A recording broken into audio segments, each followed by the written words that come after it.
Claude responded. The doctor said the tumor, pressing against my spine, could take my legs within a week, maybe less. The doctor said the tumor, pressing against my spine, could take my legs within a week, maybe less. My wife squeezed my hand, leaned in close enough that I caught her perfume under the smell of antiseptic, and smiled. Thank God, she whispered. 1 week, and this house is finally mine. My son, standing by the window with his phone already out, didn't even look up. I already told Ashley we're moving into the master bedroom, he said. I didn't move. I didn't blink. I just stared at the ceiling tiles and listened to my own pulse pounding in my ears. It was a little past 5 on a Thursday afternoon at Sacred Heart Medical Center in Spokane, Washington. Out in the hallway, a cart rattled past. Someone laughed at the nurse's station like the world hadn't just cracked open under my feet. A few minutes earlier, Dr. Ann Whitfield had stood at the foot of my bed holding a folder against her chest. The scan shows significant compression near the L2 vertebra, she'd said. There's swelling and possibly a mass. We need an MRI and a biopsy before we can say anything definitive. My wife, Renata, hadn't asked if it was treatable. She'd asked, are we talking about paralysis or worse? Dr. Whitfield had paused the way doctors do when they're deciding how much truth a person can carry. If it's what we're concerned about, and if it progresses the way these sometimes do, it could happen quickly. Within a week, potentially. A week was what Renata heard. A week was what she wanted. After the doctor left, she sat beside me and performed tenderness for about 30 seconds, smoothed the blanket, touched my forehead, decided the pain medication had carried me somewhere far away. That's when she said it. My son Preston's comment about the master bedroom came right on its heels. Not just any bedroom either. The one Diane and I had shared for 31 years, with the reading lamp she loved and the window that caught the morning light just right. Diane was my first wife, my actual partner. She died 6 years earlier after 3 decades of marriage, and I still kept her cardigan folded in the closet because I couldn't make myself give it away. Preston knew that. It didn't stop him. Renata rose from her chair.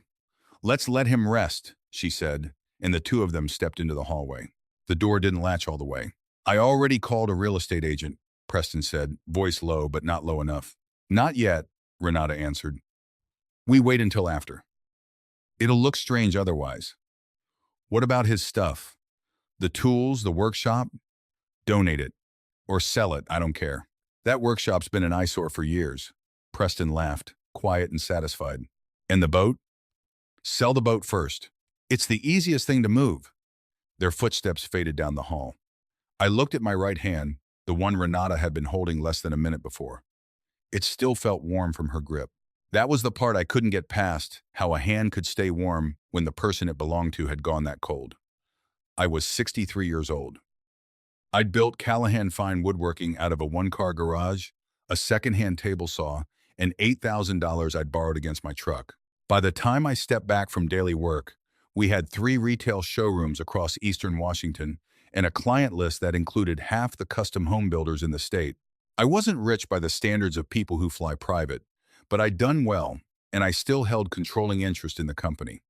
Renata had known all of that before she married me. We'd met at a charity dinner for the local hospital 3 years after Diane died. She was warm in a way that felt effortless. She remembered names. She laughed at my old stories about learning to dovetail joints by candlelight because I couldn't afford to run the shop lights all night. She told me she admired a man who built things with his own hands. What I never admitted to anyone was how lonely I'd become by then. I used to sit in my truck in the driveway for 10, 15 minutes before I could make myself go inside an empty house. I left the radio on in the kitchen just to hear a voice that wasn't mine. Renata didn't just offer companionship. She offered noise, a second coffee cup on the counter in the morning, somebody to ask how my day went even if she didn't always listen to the answer. I saw the warning signs. Most people do. We just give them softer names because the truth is inconvenient. She asked, early and often, whether I'd updated my will. She thought the showroom should be sold so we could actually enjoy the money. She rolled her eyes at the Christmas bonuses I gave the men who'd worked the shop floor with me for 20 years. Preston called me Dad, mostly when his truck payment was late, then disappeared for months at a stretch. Renata liked to ask, gently, what the business might be worth someday. When I looked uncomfortable, she'd rest her hand on my arm. I'm only thinking about our future, she'd say. Lying in that hospital bed, I finally understood whose future she meant. Around 7 that evening, a familiar shape filled the doorway. Sam Ruiz wore his old canvas work jacket and boots, still dusted with sawdust. He was carrying 2 coffees from the gas station down the road and had his faded mariner's cap tucked under one arm. "You look like hell," he said. I almost laughed. You always know just what to say. Sam had run my shop floor for close to 25 years. Calling him my foreman never felt like it covered it. He trained half the young guys who came through our doors, fixed every piece of equipment that ever jammed on me, and slept in a folding chair outside Diane's hospital room the week before she passed because he didn't think I should be alone with it. The summer after she died, he showed up at my house every Sunday with a six-pack and never once brought up work. He took one look at my face now and set the coffee down. "What happened?" I told him what the doctor had said. Then I told him what Renata and Preston had said in the hallway. Sam sat in the chair beside my bed, turning his cap over slowly in his hands, quiet for a long stretch. Finally, he said, "She's already decided you're gone. Maybe I've been gone a while and didn't notice." He looked toward the hallway. "What exactly did the doctor tell you? Not what your wife heard." "What did she actually say?" I repeated it as carefully as I could. "Suspicious mass, swelling, MRI, and biopsy still needed. No confirmed diagnosis of anything." Sam leaned forward. "My cousin had a herniated disc 2 years back that looked like something a lot worse on the first scan. Scared the hell out of everybody until the specialist got a real look at it. You think that's what this is? I think you don't hand over your life before anybody's finished testing." Renata had already told the charge nurse she wanted to talk about keeping him comfortable. She'd called, "Further scans, unnecessary suffering." Sam's other jaw went tight when I told him that. "That decision is yours, nobody else's." For the first time since Dr. Whitfield had walked into my room, I felt something besides grief. Not hope, exactly more like a door cracking open in a room I'd been sure had no way out. I reached over and gripped Sam's wrist. "Help me," I said, "and you'll never have to worry about a paycheck again." He looked almost insulted. "I'll help because you're my friend. We can argue about money later, assuming there's a later to argue in." Then he pulled out his phone. "I know somebody. A specialist my cousin saw. Out of Seattle. She'll want the full imaging file in the doctor's notes." He walked toward the window for better signal, and I watched the clock on the wall. 1 week. A few hours earlier, I'd believed that was every hour I had left. Now it was the time I had to find out whether my wife was planning a funeral or had simply shown her hand too early. Sam ended the call and came back to the bed. "Doctor, Marsh can look at the scans tonight, but she needs the full file, and that means somebody has to request it. How do we do that without Renata finding out?" He gave me a look like the answer should have been obvious. "You're still the patient here, Walt." It was such a plain answer, I felt almost foolish for not seeing it. For 3 years, Renata had slowly trained me to run every decision past her first: what we ate, where we went on vacation, which of my old friends were too much to have around. Somewhere in there I'd confused avoiding a fight with keeping the peace. I pressed the call button. A nurse named Priya came in a few minutes later, badge clipped to a lanyard covered in little embroidered daisies. "I need copies of my charts sent to an outside specialist," I told her. "Of course. We'll need your signature on a release." "Just mine?" She glanced between Sam and me. "You're the patient. As long as you're of sound mind, it's your call, nobody else's." Something eased in my chest. "Then bring me the form." She left, and Sam allowed himself a small, tired smile. One step. Small ones still get you out the door eventually. The door opened before I could say anything else. Renata walked in carrying a tote bag and an expression of practiced concern. Preston trailed behind her, eyes on his phone. "What door?" Renata asked, catching the tail end of Sam's sentence. Sam didn't miss a beat. "Front door at the shop. Hinge has been sticking for a month." Renata studied him half a second too long. "I didn't realize Walter was worried about hardware tonight." "I didn't realize dying canceled routine maintenance," Sam said. I had to turn my face toward the window so she wouldn't catch me smiling. Renata set the tote on the visitor chair. "Well, thank you for stopping by, Sam. He needs his rest." "I'll decide when I need rest," I said. She looked at me like a lamp had spoken. Then her expression softened right back into place. "Of course, honey. I only want to protect you." Preston finally glanced up from his phone. "Mom talked to a hospice coordinator about bringing you home." "A hospice coordinator?" I repeated. Renata moved closer to the bed. Just someone to explain the options. You heard the doctor. Nobody wants your last days filled with needles and procedures.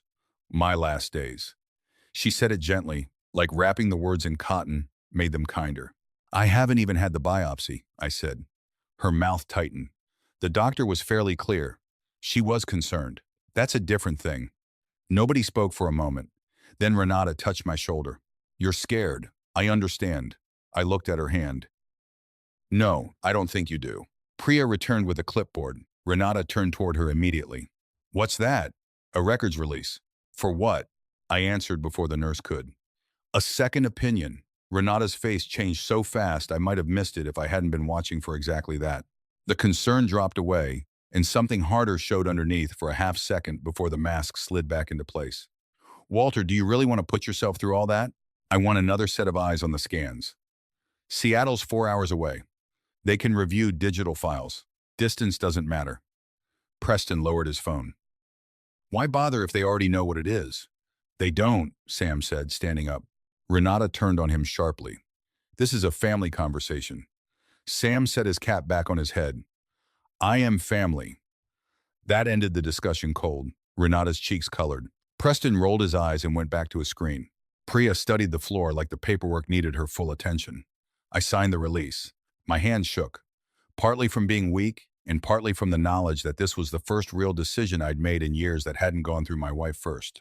Sam left not long after, but not before resting a hand briefly on my shoulder. I'll call the second I hear something. Renata watched him go, then pulled the visitor chair close and lowered her voice. You need to be careful who you trust right now. I almost laughed at the nerve of it. Why's that? People act differently once money's involved. So I've noticed. Her eyes narrowed. What does that mean?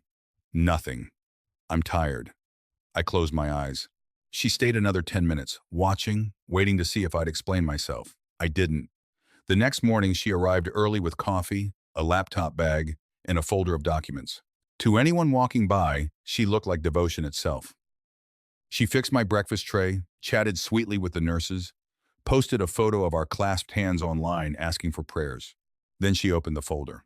Just some routine paperwork, she said, so I can handle things if you get too weak to.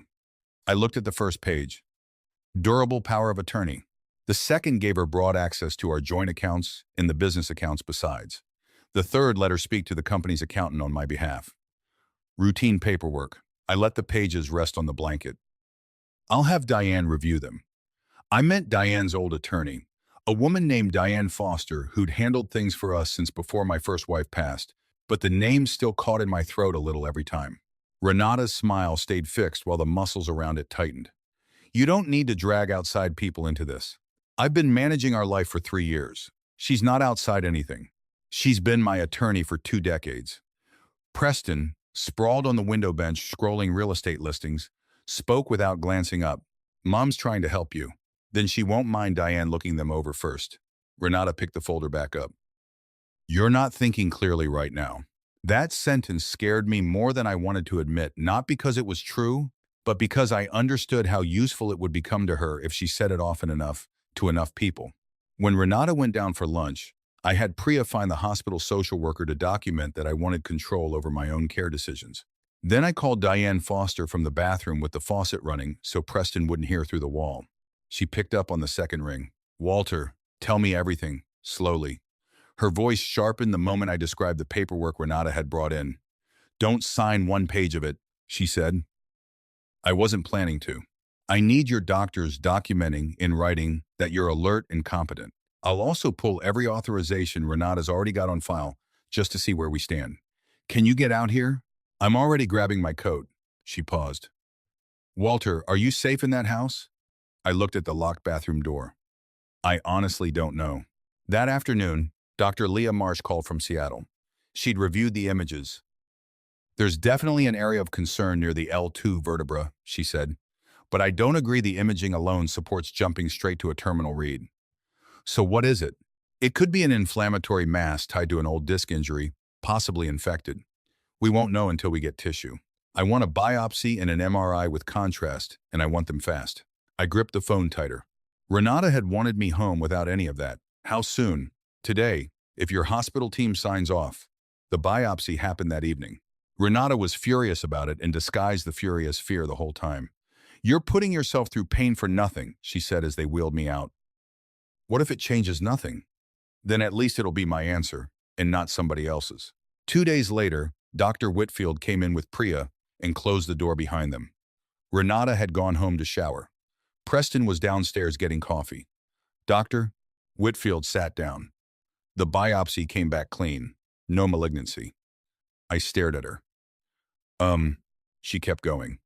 "What you have is a severe inflamed mass around an old disc injury, likely infected. Serious, absolutely, but treatable, with drainage, antibiotics, and physical therapy. I'm not dying. Not from this. You've got a hard recovery ahead of you. But no, you are not terminal." I put both hands over my face. For a second, the relief hit so hard it actually hurt. Then I thought about Renata's smile, about Preston already measuring the master bedroom for new furniture, about that folder of documents resting on my blanket like it was nothing. Sam arrived 20 minutes later. I told him and he pulled me into a rough, careful hug. "So we tell them tonight," he said. God knows I wanted to. But Diane, standing near the window with her briefcase, shook her head. "If you confront her now, she'll say she was overwhelmed and scared. She'll deny every word. And we still don't know what she's already got moving behind the scenes." I looked between the two of them.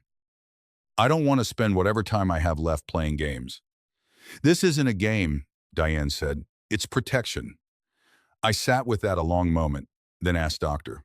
Whitfield to tell Renata only that my condition had stabilized and results were still under review. After everyone else left, Sam stayed by the bed. "So what now?" I looked toward the hallway, where my wife would soon return to perform another scene of loving concern. "Let them keep planning," I said. Sam's eyebrows went up. "Why?" "Because I want to hear exactly what they say when they think I'll never answer back." They released me from the hospital 4 days later, not because I was fully recovered, but because the infection was under control and I could finish the antibiotics at home, with Dr. Marsh coordinating everything with the local team. Renata nearly hugged every nurse on the floor on our way out. "You have no idea what this means to me," she said, dabbing at eyes that never actually produced tears. She sounded like a woman grateful to have her husband back. I knew better. She was grateful because she still believed she controlled how the rest of the story went. Sam helped me into my truck while the October air cut sharp against my face. "You doing okay?" he asked quietly. "Physically or otherwise?" "Either. I'll get there." He nodded toward Renata's SUV, where Preston was already complaining that this whole ordeal was making him late to meet Ashley. "And the rest of it? I honestly don't know if I get there." Home didn't feel like home. The maple Diane and I had planted 20 years earlier still stood by the driveway, its last leaves scattered red across the grass. The porch swing she loved still creaked in the wind exactly the way it always had. Everything looked the same. I was the one who changed, or maybe I'd only just started noticing what had been sitting there in plain sight the whole time. Renata hurried in ahead of me. "I'll get the guest room set up." I frowned. "The guest room? You'll be more comfortable downstairs while you recover. Our bedroom was upstairs, so you'll be sleeping up there?" "Well," she hesitated, "you need uninterrupted rest." She'd already rearranged my life before I'd even made it through my own front door. "I'll sleep in my own room," I said. She forced a smile back on. "Whatever makes you happy. Not worth the fight, not yet." The home health nurse showed up that evening, a sharp, no-nonsense woman named Carla, who checked my incision, reviewed my medications, and told me flatly that recovery would take weeks, not days. "You're going to feel weak," she said. "Nothing new there," she laughed. I like a patient with a sense of humor. After she left, Renata watched me swallow my evening pills. "You should rest." "I've been resting for 4 days straight." "You need to save your strength." "For what?" She didn't answer. Instead, she tucked the blanket around my legs like I was 80 instead of 63. Anybody watching would have sworn they'd married a saint. I woke before sunrise the next morning out of old habit. 40 years of getting up before 6 doesn't leave a man just because he retired. The house was too quiet. I made my way downstairs with my cane, careful with the floorboards, and heard voices from the kitchen. Renata, Preston. Neither realized I was up. "The realtor can come Thursday," Preston said. "Not yet," Renata answered, voice low. "Why not?" "People will talk. We need everyone feeling sorry for us first. We repaint the living room, get rid of his old recliner, stage it properly. We'll get a much better price that way. And the boat? Sell it. I already told your uncle he could put the word out. I stood frozen at the bottom of the stairs.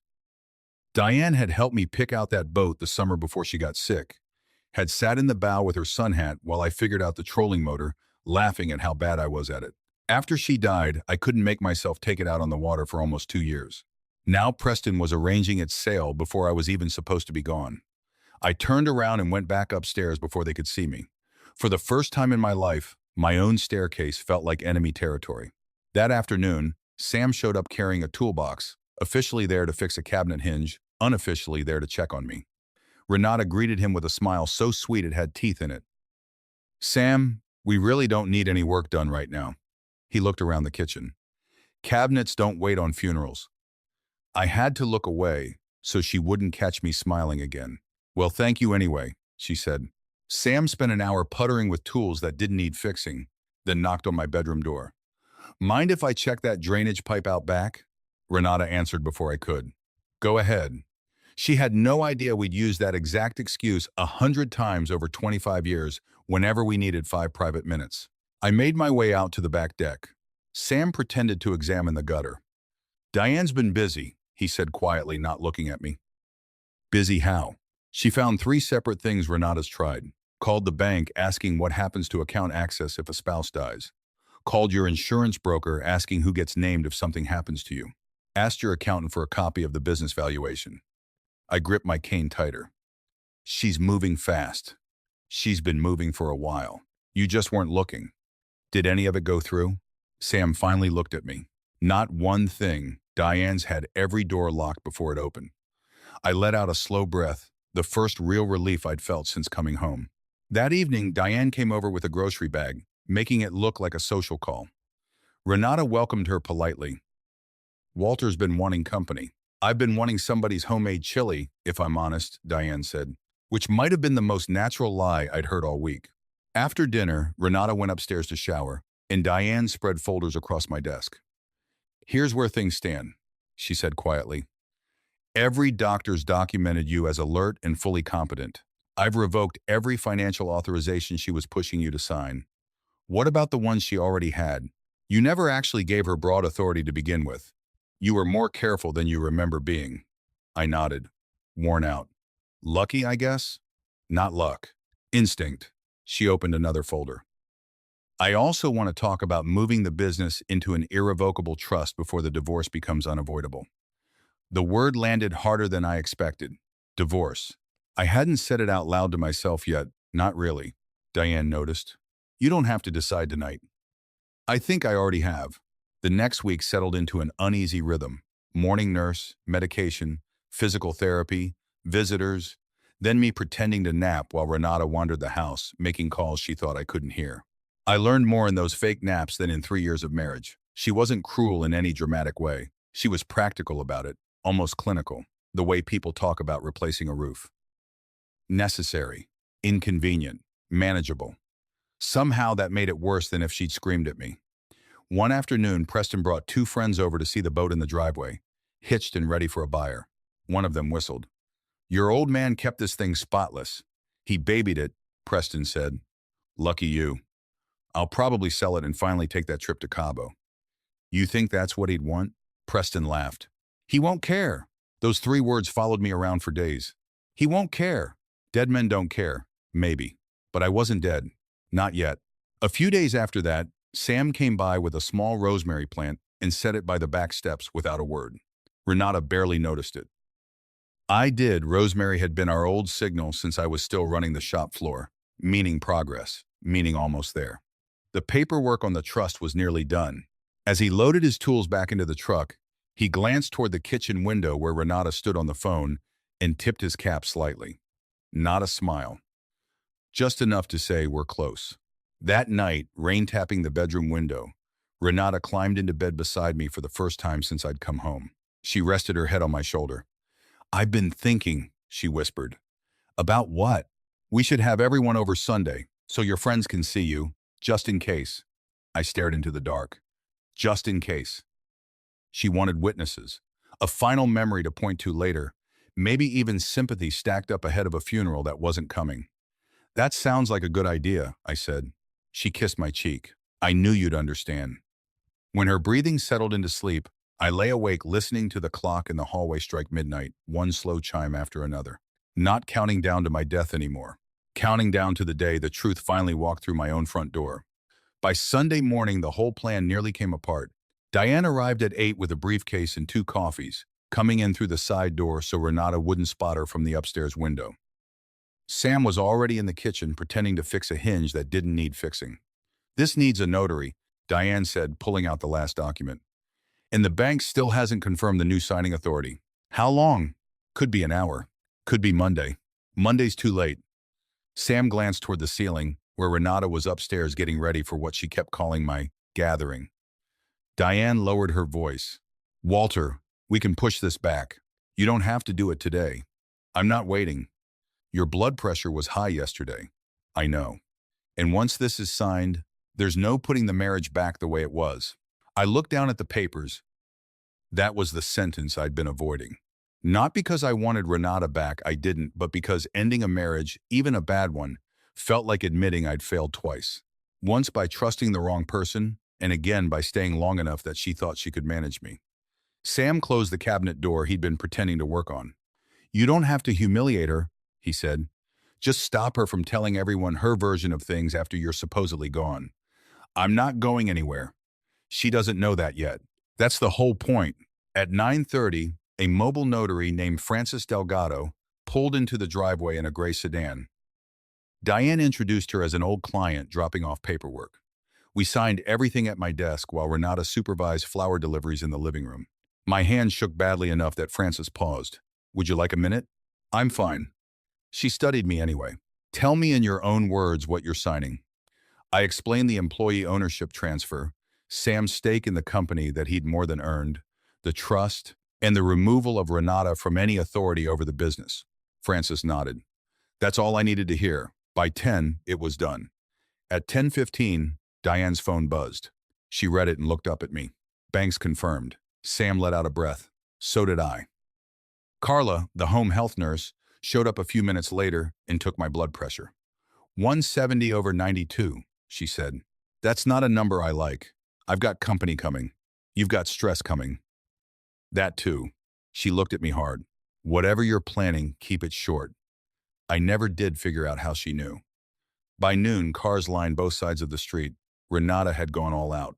White lilies covered the dining table. Framed photos from our wedding stood beside trays of sandwiches somebody's church group had dropped off. A slideshow played silently on the television, 3 years of vacations and holidays, Renata and me smiling in every frame.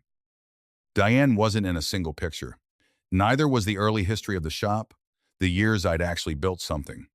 40 years of my life had been edited down to the 3 she'd occupied. Our old pastor arrived with his wife. Neighbors came from down the block. Sam brought half a dozen guys who'd worked the shop floor with me since the 90s. Preston showed up late, dressed in black despite the fact I was still very much alive, his girlfriend Ashley trailing behind him toward the driveway. I heard her murmur to him near the garage, "Don't let anybody touch the boat. It's basically yours already." One of my old foremen heard it too and looked at me, then away, saying nothing. Renata moved through the room accepting hugs, playing her part beautifully. "She's been so strong through all this," a neighbor told me quietly. I looked across the room at my wife. "Yes," I said. "She has." Around 1:30, Renata tapped a spoon against her glass, and the room went quiet. She stood beside our wedding photo. "Thank you all for coming," she began. "Walter wanted the people he loves around him while he still has the strength to enjoy it." I had never said that. She pressed a hand to her chest. "These last few days have taught me how fragile life really is. Walter gave me a home, a family, a future. He always said he wanted this house to stay in the family we built together." Diane stood near the back wall, expression carefully blank. Renata kept going. "He trusted Preston to help carry his legacy forward." Preston lowered his eyes like a grieving son. It nearly made me laugh out loud. "I know Walter would want the business to stay with family," Renata said. One of my old foreman's head came up sharply. There it was, not grief, a story, built in front of witnesses, brick by brick. I pushed myself up out of the chair. Sam moved to help me and I shook my head. I wanted to stand on my own. The room quieted further as I stepped forward with my cane. Renata smiled. Honey, you don't have to say anything. Yes, I said. I do. I turned to face the room. Thank you all for coming. Renata asked you here to say goodbye to me. A few people looked down at their plates. Before anybody does that, I need you to hear something I heard first. Renata's smile dropped away. Sam picked up a small speaker from the bookshelf and pressed play. My wife's voice filled the room. Thank God, 1 week and this house is finally mine. Nobody moved. Then Preston's voice. I already told Ashley we're moving into the master bedroom. A second clip followed Renata and Preston discussing the realtor, the boat, how little they intended to spend if there ever was a funeral. The last clip was Renata's voice again, flat and businesslike. We need the paperwork signed before he starts asking questions.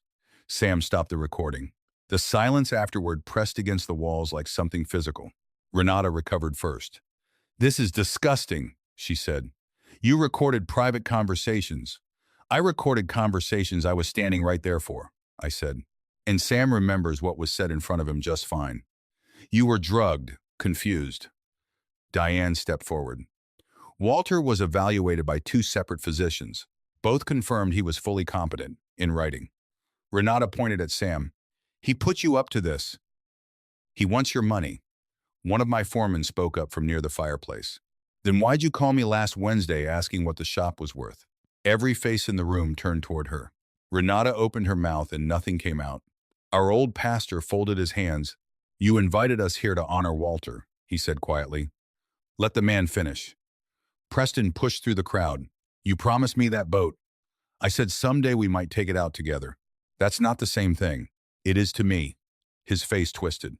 You're not even my real father. The room went still again. It should have made me angry. Instead, it just made me tired. No, I said. But I tried like hell to be one anyway. Preston looked away. Renata stepped toward me. You're punishing us for being scared. You weren't scared. You have no idea what scared even looks like. You have no idea what I've been through. I heard exactly what you've been through. Realtors, furniture, a funeral on a budget. She dropped her voice. People are going to think you're cruel. They can decide that for themselves. Her eyes filled with tears. I'd watched her produce too many times to trust anymore. This whole performance, she said, while you're supposedly dying. I straightened as much as my body would allow. Kane pressed hard into the carpet. You're right about one thing. There isn't going to be a funeral. I told him about the biopsy, the infection, the treatment, the fact that I was weak but very much not terminal. Renata's face drained of color. You're not dying? Preston said it like an accusation. It wasn't relief crossing her face. It was panic, plain and simple. Renata looked at Diane, then back at me. What did you do with everything? Nothing you didn't hand me the reason to do. She stood in the middle of the living room with everyone watching, one hand braced on the back of a chair like the floor had genuinely shifted under her. For the first time since I'd met her, there was no prepared expression waiting on her face, no soft smile. No careful tears, just fear. What did you do? She asked again. I looked at Diane, who nodded once, so I told them. Not every legal detail. Nobody had come to my house on a Sunday to hear a lecture on trusts. The company isn't passing to Renata, I said. Most of it's being sold to the employees who built it alongside me. Sam's getting the ownership stake he's earned 100 times over these last 25 years. Sam stared at the floor, hating every second of being praised out loud. Everything else has been placed somewhere, neither of you can reach it, set up for the people and causes it was always meant to help. Preston crossed his arms. And the boat? Auctioned. His head snapped up. You can't do that. You knew I wanted it. I did. That became very clear. A couple of people looked away to hide smiles. The money's funding trade school scholarships. Kids who want to build things with their hands and can't afford the tuition. Preston's mouth opened, then shut. Renata stepped closer. In the house? You'll get whatever the law and our prenup say you're entitled to, no less. I paused. And no more. That was the moment she understood it fully.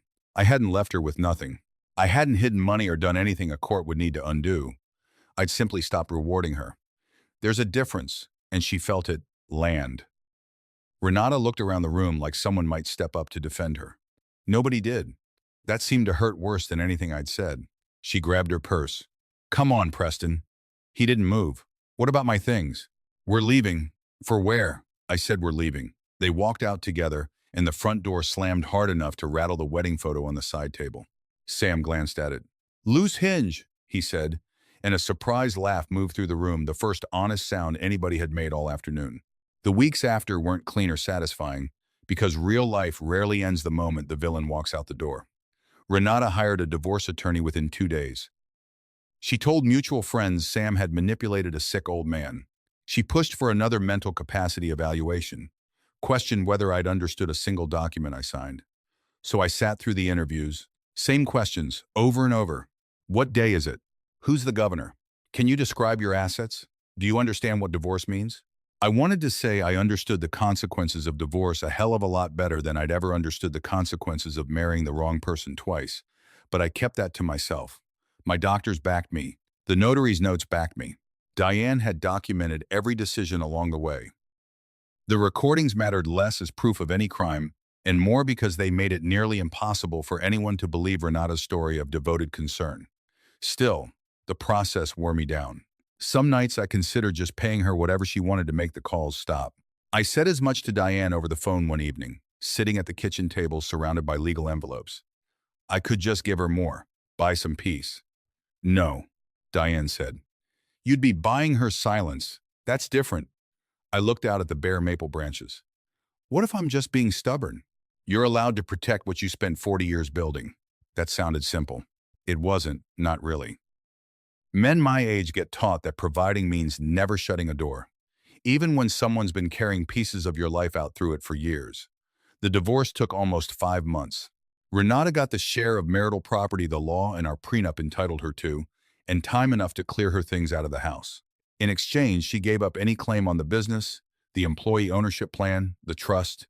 At the final meeting, in a conference room downtown, she looked tired. So did I. Before we signed anything, she asked, "Did you ever actually love me?" I thought about our early dinners, the mornings she'd have coffee waiting, the years I'd tried hard to believe we were building something real together. I loved who I believed you were, I said. She looked down at the table. Then we signed. Preston reached out 2 months after that. His message said Renata had pushed him into things, and it had all gotten out of hand. There was no apology in it, just an explanation. I wrote back once. I told him I'd cared for him like my own son for years. I also told him he was 26 years old and responsible for his own choices. I said the door wasn't permanently shut, but there'd be no boat, no checks, and no rewards for pretending we had a relationship we hadn't actually built. He never answered. Maybe he will someday. Maybe he won't. Sam officially stepped back from the shop floor that spring, though retirement never did suit him. 3 weeks later, he was back training new hires on the machines like he'd never left. At the first company meeting under the new ownership plan, one of the old foremen announced the Sam Ruiz Service Award. Sam leaned over and muttered, "This is humiliating. That's exactly why I approved it. You're a terrible friend. I've been told worse." The boat sold at a charity auction for more than I'd expected. The money helped launch a scholarship fund for young people going into the trades, carpentry, welding, small engine repair, the kind of work that built my whole life. We named it after Diane. That mattered more to me than almost anything else that happened that year. By spring, the infection was fully gone. I still tired easily. My back ached when the weather turned, and some mornings my hands shook enough that I had to set my coffee down before I dropped it. Surviving didn't make me younger. It made me more careful. I put Diane's photographs back up around the house. I hired help for the yard work I used to do myself, but I kept control of my own accounts this time. Once a month, I teach a class on small business basics down at the trade center. One afternoon, Sam and I stood watching a group of apprentices plant young trees along the fence line. He nudged my shoulder. 1 week turned into a pretty busy year. I looked at those saplings, thin but standing straight up in the spring wind. It did. Getting older doesn't mean you're obligated to accept disrespect just because you're afraid of being alone. Sometimes the hardest boundary you'll ever set is the one that ends up saving what's left of your life. If you've ever had to protect your own dignity later than you should have, you're not the only one. Tell me what it taught you, and hold on to the people who stay around when there's nothing in it for them, Claude responded. Real love doesn't announce itself with a hospital bed and a countdown. It shows up quietly, week after week, in someone who fixes a hinge that isn't broken Jew. Real love doesn't announce itself with a hospital bed and a countdown. It shows up quietly, week after week, in someone who fixes a hinge that isn't broken just to sit with you a while longer. Family isn't only the name on a marriage license. It's whoever stays when there's nothing left to gain. Trust your gut when something feels off, and never be afraid to protect what your own two hands built. A small note for you. This story was written and fictionalized by AI purely for entertainment, though we hope its gentle life lessons stayed with you all the same.